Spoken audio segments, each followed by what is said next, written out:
Our neighbours in Germany have long had a fascination with walking. 200 years ago, the famous romantics of German history were inspired by their adventures in the great outdoors.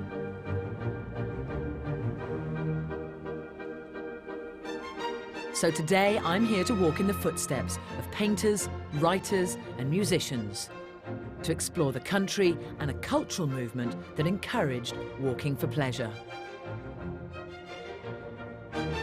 This is my chance to discover my own sense of wanderlust.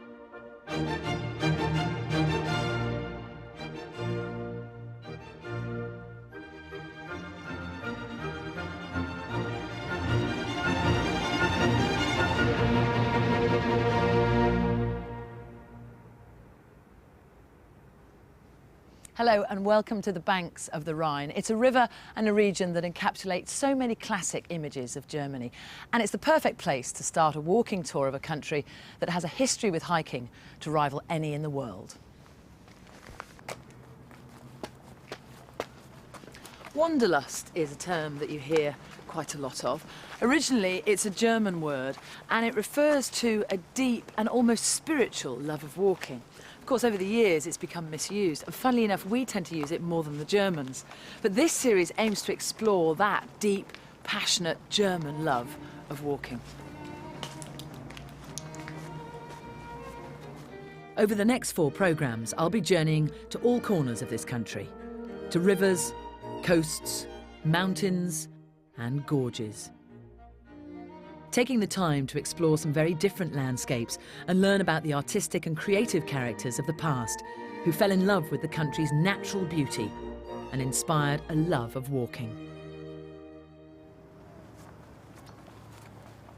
While I'm here, I want to experience as much as possible, but in particular, I want to learn about a period known as Rhine Romantic.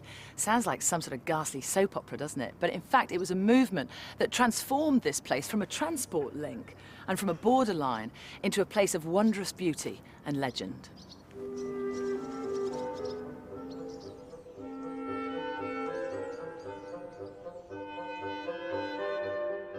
For 2,000 years, the Rhine Valley has served Europe as a great transport artery. But more recently, it's been praised also as a tourist destination and an area of great beauty. In the early 1800s, the combination of castles, vineyards and views proved irresistible to artists, philosophers, writers and musicians. The Rhine became a symbol of Romanticism, a period that changed attitudes across the whole of Germany. It encouraged individualism, a freer existence, a desire to understand nature, and above all, an appreciation of landscape. And with Romanticism to promote it, the Rhine's popularity has never looked back.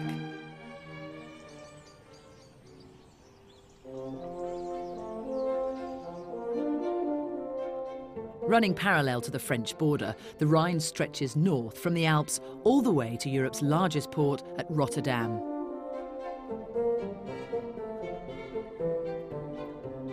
I'll be taking a 2-day walk from south to north along the upper Middle Rhine.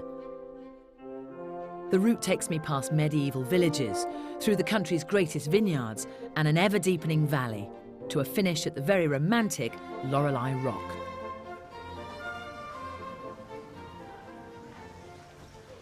This is Rüdesheim, and it's your typical medieval Rhine-side town. Every week a place like this will welcome thousands of visitors, and this week they've got their annual wine festival, Rhine Wine. But before I set off, let's take a look at my route from the air.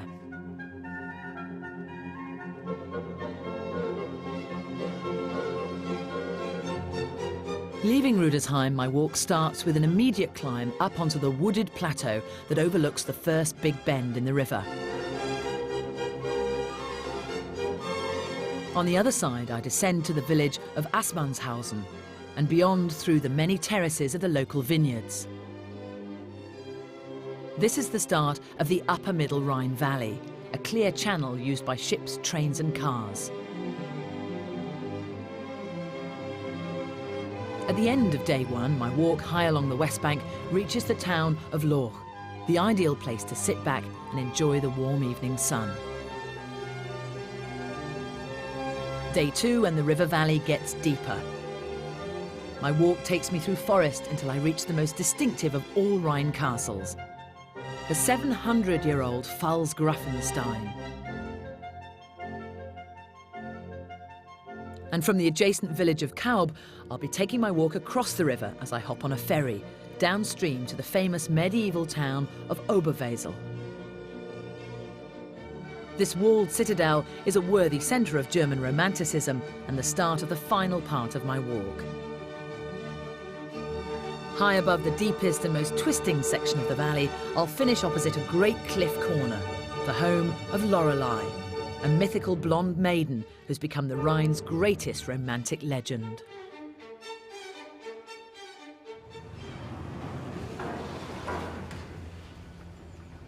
But back in Rüdesheim, the thousands of walkers who follow the modern-day Rhine get a helping hand.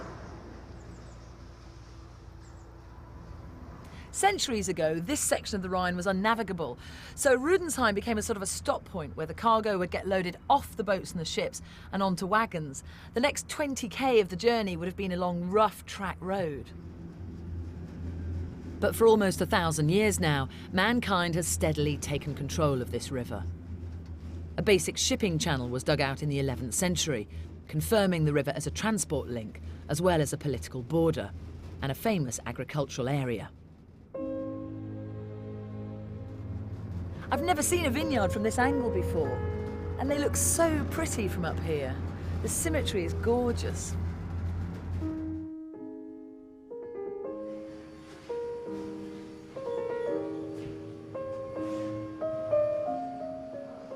And so, already high above the Rhine, my German walking adventure begins.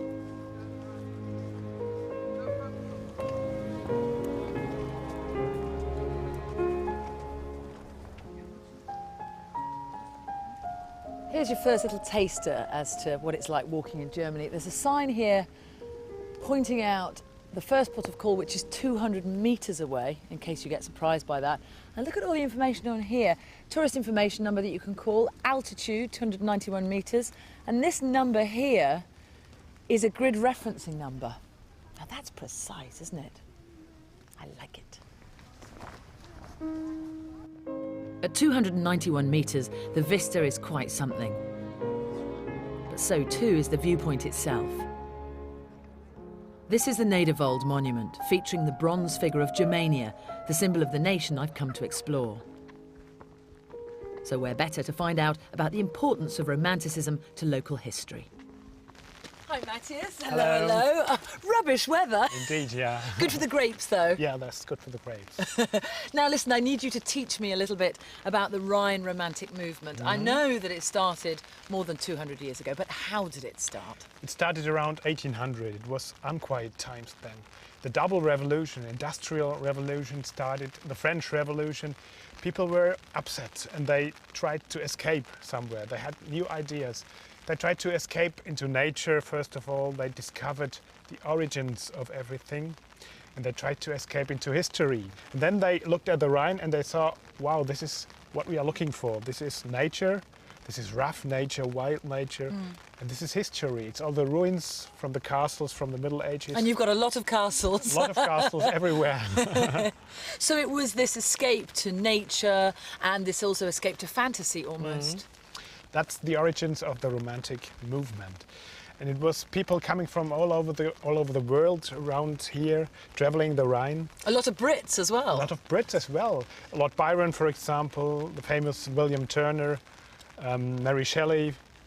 So this area became a destination, not just a route through to other parts of Europe.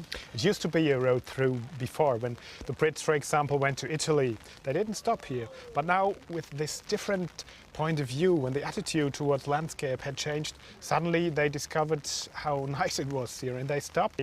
They began to draw and to paint and do all that. So this has changed completely then. Who were the key German players then? The first poets to come here around 200 years ago, that was Clemens Brentano, Achim von Arnim, and then Johann Wolfgang Goethe as well. And then the painters came after they came later. That was Christian Georg Schütz, for example, and William Turner, of course. And then the musicians and composers like Richard Wagner, who has written his Rheingold, Johannes Brahms stayed here in Rüdesheim, for example. So they all came here. But what's remarkable is that all these German greats predate the country itself. The statue commemorates the inauguration of Germany in 1871. She's very lovely. She is. But it had been Romanticism with its shared culture and its promotion of nationhood that helped the disparate German states come together around one united people. Time for me to press on northwards to seek out more of the inspiring spots that helped create so much change. The river nobly foams and flows, the charm of this enchanted ground. And all its thousand turns disclose some fresher beauty varying round. Could thy dear eyes, in following mine, still sweeten more these banks of Rhine?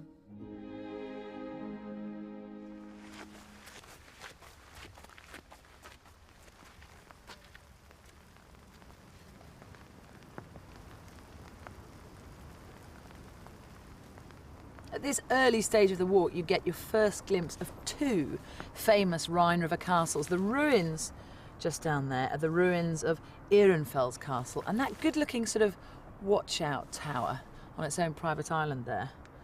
That's Mauserturm. Mauserturm, or Mice Tower, stands at Binger Loch, where the river once turned to rapids and dangerous shallows. To this day, it acts as a marker post to shipping heading downstream, a sign that the most treacherous stretch of navigation approaches. Mauserturm has been many things in its lifetime. It's been a signalling station and a toll booth, and there's even a legend about a greedy archbishop who lived in the tower and stuffed it full of grain while everyone around him was starving to death. His comeuppance, however, was to be eaten alive, devoured by mice. The castle crag of Drachenfels frowns o'er the wide and winding Rhine, whose breast of waters broadly swells between the banks that bear the Vine. The twin features of castles and wine were the key reason why the Rhine Valley was made a World Heritage Site 8 years ago. The river enjoys a very specific and localised climate, allowing vines to flourish, most notably the famous Riesling grape.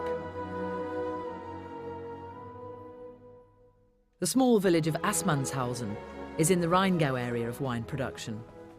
Occupying the banks of just one bend of the river, it is one of the smallest but one of the most celebrated of Germany's 13 wine regions.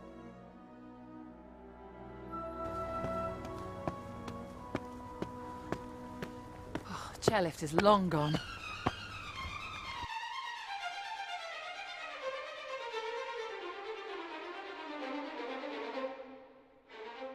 The steep, south-facing slopes of the Rhine are the key to the area's famous crop.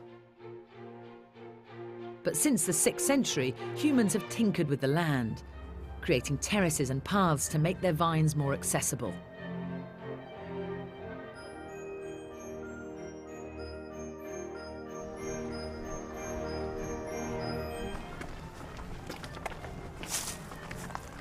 Ooh, it soaks up the sunshine, something lovely. I bet the grapes love it.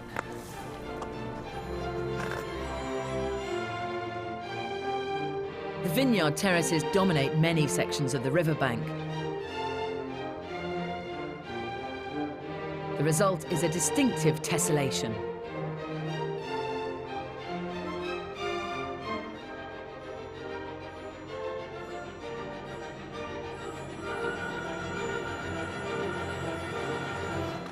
Oh, that is too good a resting spot to resist.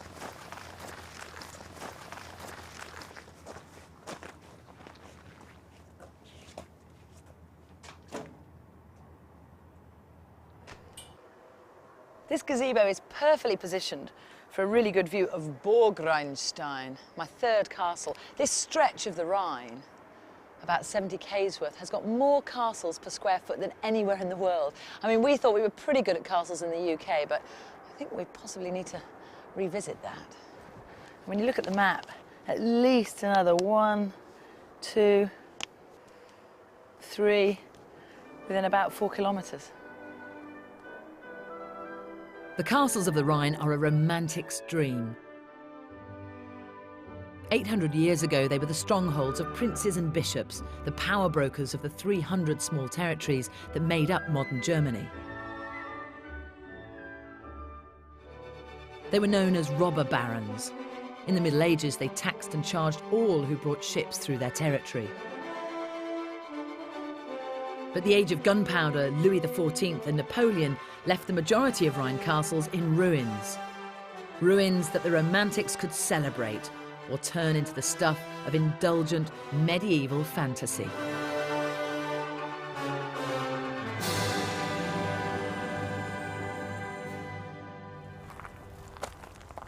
There's my end of day one vision, the church spire of Loch. My route today has followed where wagons once trundled goods in order to miss the worst of the Rhine waters. Loch was where cargo could return to a much easier passage on the river. And the residents are all very much reliant on boat transport to this day. The World Heritage Committee noted the Rhine's lack of bridges, a feature which they believe has maintained local traditions and local communities. The river's only about 600 or 700 metres wide here, so your closest bridge is 45 kilometres upstream or 45 kilometres downstream. You need to be a strong swimmer.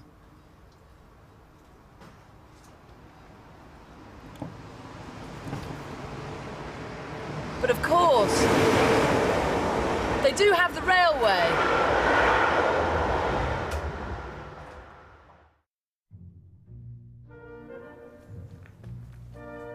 My second morning starts with a bang. There's something of a climb. The closer I get to my destination, the tighter the valley becomes and the steeper the banks get.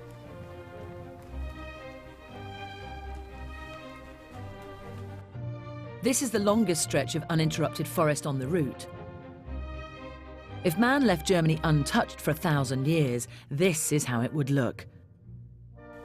A densely packed mixture of beech and oak. Quite a contrast from the sun-baked vines of yesterday afternoon. Here is the place to get away from the throbbing engines and rattling trains of the valley bottom. But in the midst of all this wildness, the local authorities have created a walker's window. Now there is a view to ignite the heart of any romantic German. And that's got to be one of the most famous castles along the Rhine, in fact in the Rhine. Pfalzgrafenstein, it's meant to look like a ship. And it does to me. It really does. Here in this woodland is a moment that puts you back in the 1800s. The intimidating fortress known as the Pfalz was the ultimate customs house in the area. There was even a chain across the water, forcing any uncooperative captains to submit to local law. And unlike so many of its castle neighbours, the Pfalz was never conquered or laid to ruin. So the Romantics were never able to give it a 19th century makeover. From here you can see just how well positioned the Pfalz was as a checkpoint. It's a nice, narrow, straight section of river. And that's where I'm heading.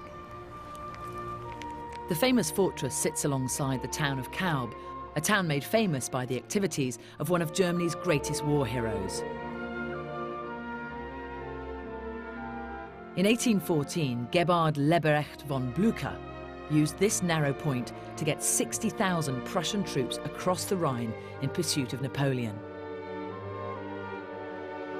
His actions kept French interest firmly to the west of the river. And a year later, Blücher would join forces with the Duke of Wellington to bring about the end of Napoleon's rule at the Battle of Waterloo. Dankeschön. There comes a time in every river walk when you have to cross to the other side, and as I can't cross by foot because there are no bridges, I'm going to have to cheat a little bit and take the ferry. Thanks, sir.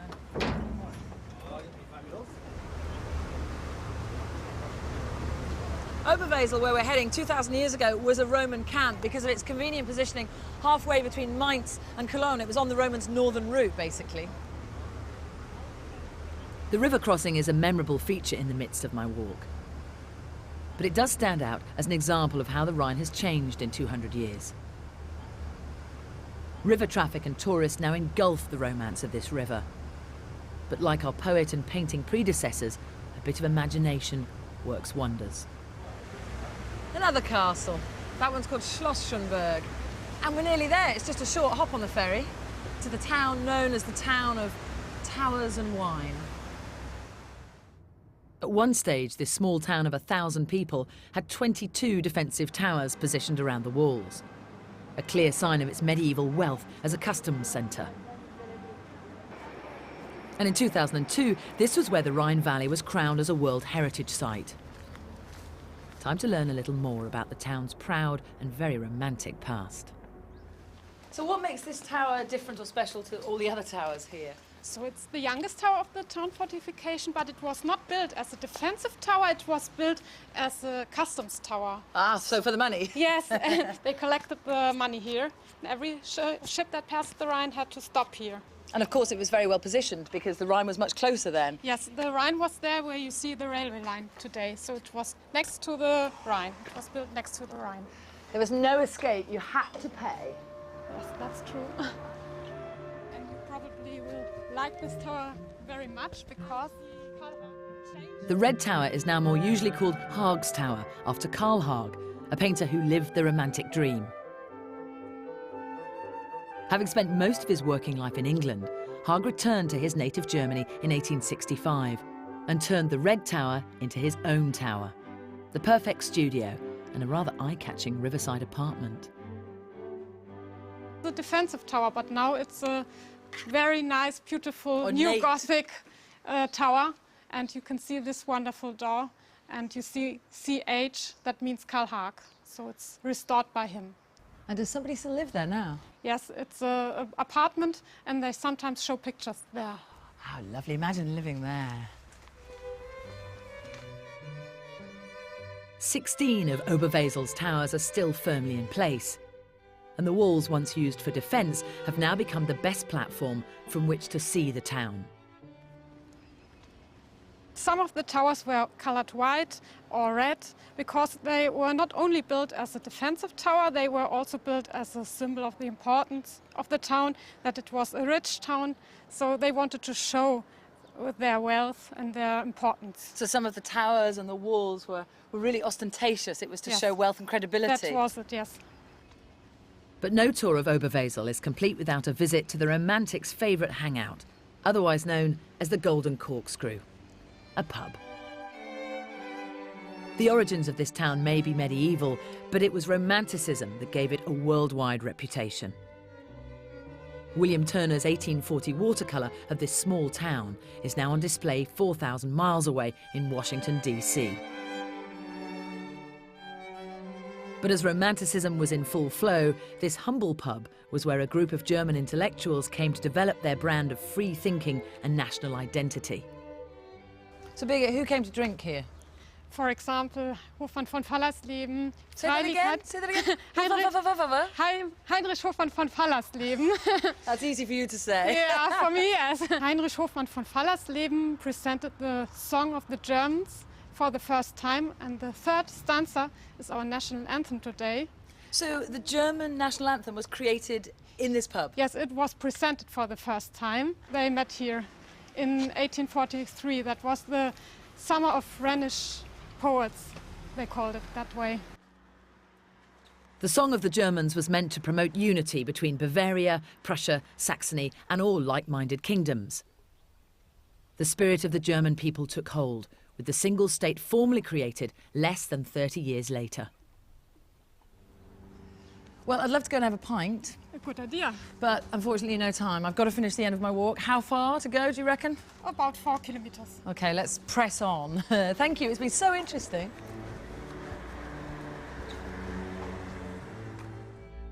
The steep climb out of the medieval Oberwesel marks the start of the final stage of my walk. And now all that's left is to find the home of the romantic Rhine's most famous fairy tale.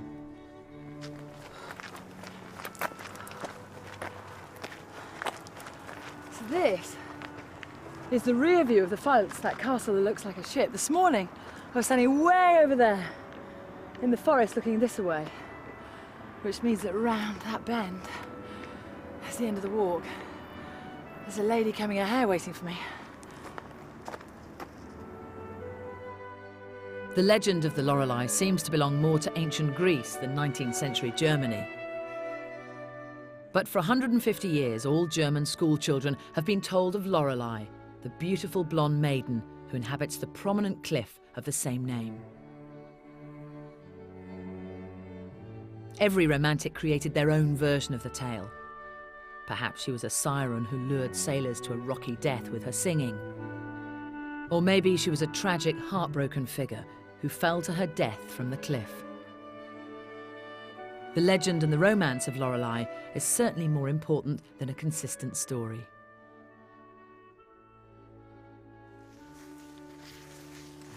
The loveliest maiden is sitting high-throned in yon blue air.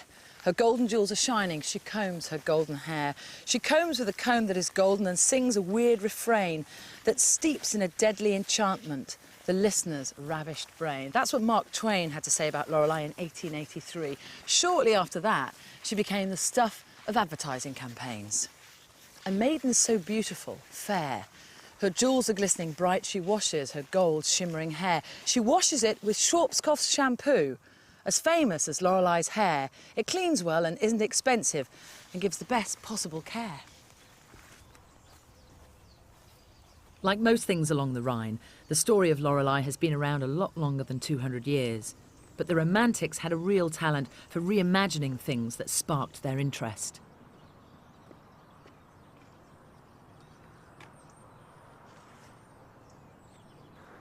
This is the climax of the walk. It's the most dramatic gorge section of the Rhine. And that is the home of Lorelei. With cliffs that have become legends and castles that have become fairy tales, the Rhine today is an intriguing link between myth and reality. Over 200 years, this image of the great river has successfully spread itself across the world. And yet, with transport and industry at its heart, the Rhine still manages to be the same old workhorse it's always been. That's quite an impressive feat. I love the twists and the turns through the valleys and the vineyards of this walk. The Rhine has been a busy old river for more than 2,000 years, but it's thanks to the Rhine Romantics that people became inspired to cruise up and down this stretch of water for pleasure. And it's an added bonus that you can walk along most of it too. There's a lot to soak in.